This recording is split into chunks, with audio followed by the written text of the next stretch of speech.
Ya, begini, saya perlu jelaskan dulu awal dari kenapa Perwali 43 dan edaran pembatasan aktivitas di malam hari ini terbit, yaitu karena Kota Samarinda dari infografis yang sudah kita ketahui bahwa semakin hari jumlah yang terpapar positif ini sudah cukup mengkhawatirkan dengan jumlah kurang lebih 1.200-an kalau tidak salah ya, 1.100 atau 1.200 begitu, dan dengan angka kematian yang juga cukup tinggi kalau bisa kita bandingkan dengan angka nasional, hampir sudah di atas angka nasional.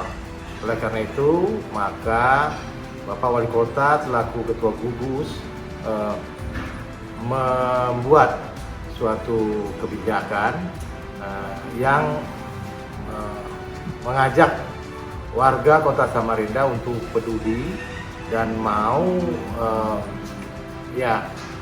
berbagi dan mau saling membantu sesama. Ya, dengan jalan apa? Dengan jalan mematuhi protokol kesehatan. Ya. Dengan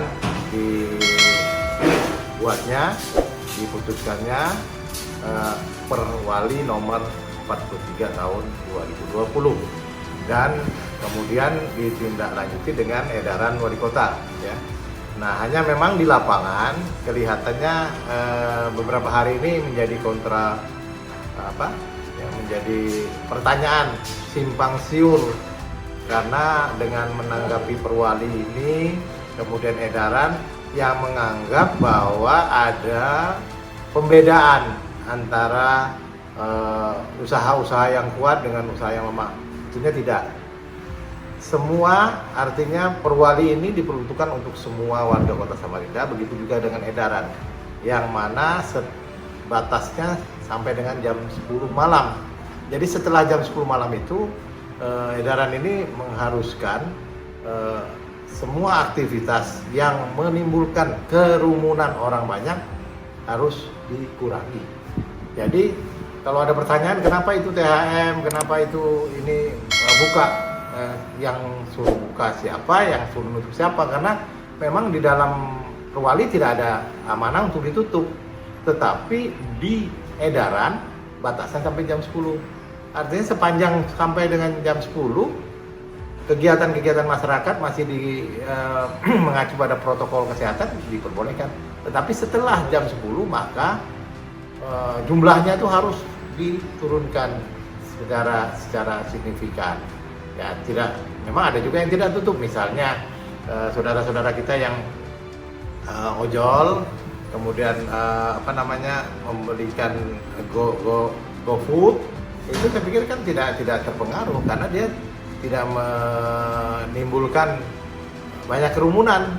Jadi toko-toko ataupun warung atau restoran yang melayani pesan antar ini, maka saya pikir tidak melanggar karena tidak menimbulkan kerumunan begitu. Tetapi kalau kegiatan-kegiatan yang menimbulkan kerumunan, maka tidak ada pilihan, harus dihentikan sesuai dengan surat edaran ini. Jadi mudah-mudahan penjelasan saya ini menjadi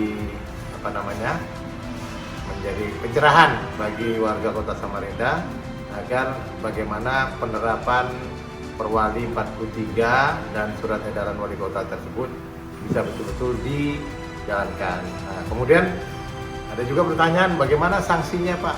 Kan jam malam itu tidak ada sanksinya. Pembatasan aktivitas, bukan jam malam ya, mohon maaf, bukan jam malam, tetapi pembatasan aktivitas itu tidak ada sanksinya. Ya, sanksinya kembali ke Perwali tadi. Dalam Perwali 43 jelas sanksinya kan.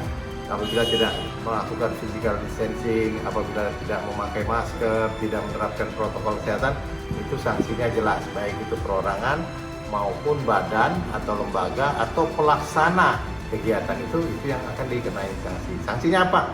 Nah, silahkan baca Perwali 43, jelas ya. Kalau perorangan, entah baik itu teguran lisan tertulis, kemudian sanksi pekerja sosial, sampai dengan denda 100 sampai 250. Nah, yang untuk lembaga, kelompok ataupun perusahaan atau lembaga pelaksana keramaian, maka sanksinya lebih berat sampai dengan pencabutan izinnya. Jadi ini saya pikir sudah jelas dan tidak menjadi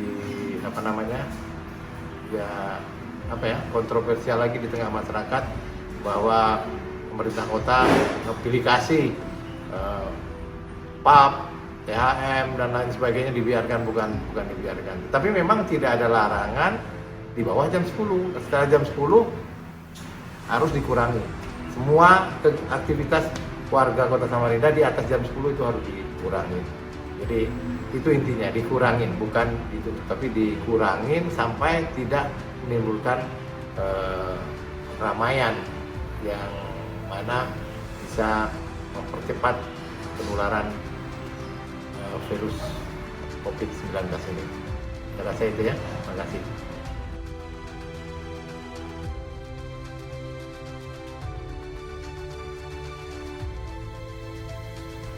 Ya, baik.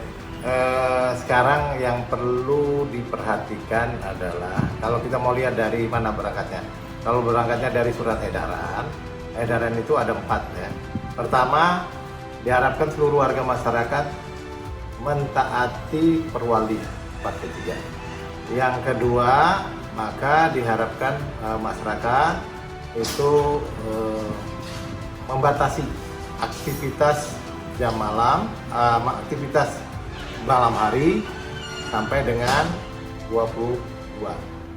Yang ketiga, bagi yang kesehatannya ada aktivitas tidak diperkenankan atau disarankan tidak melakukan aktivitas luar. Yang keempat adalah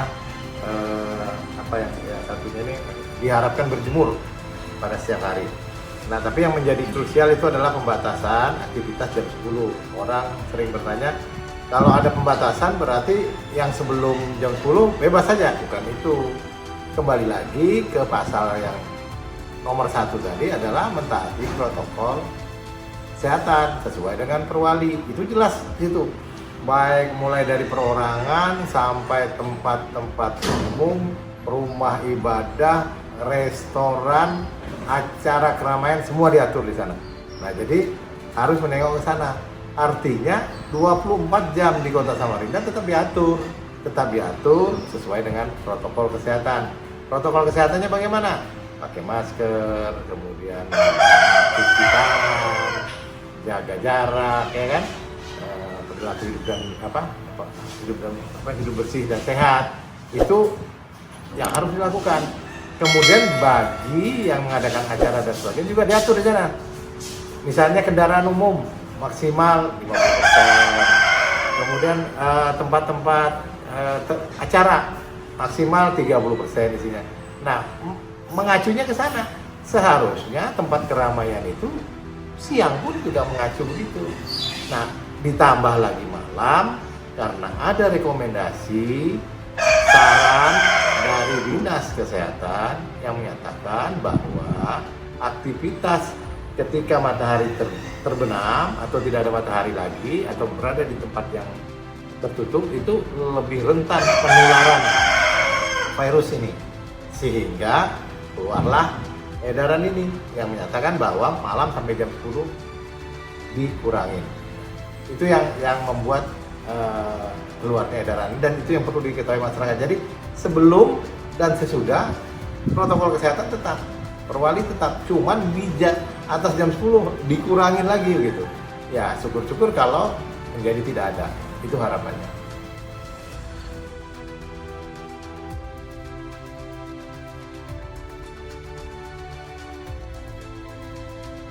Belum ada laporan yang jelas, perwalinya tidak ada mengatur untuk menutup.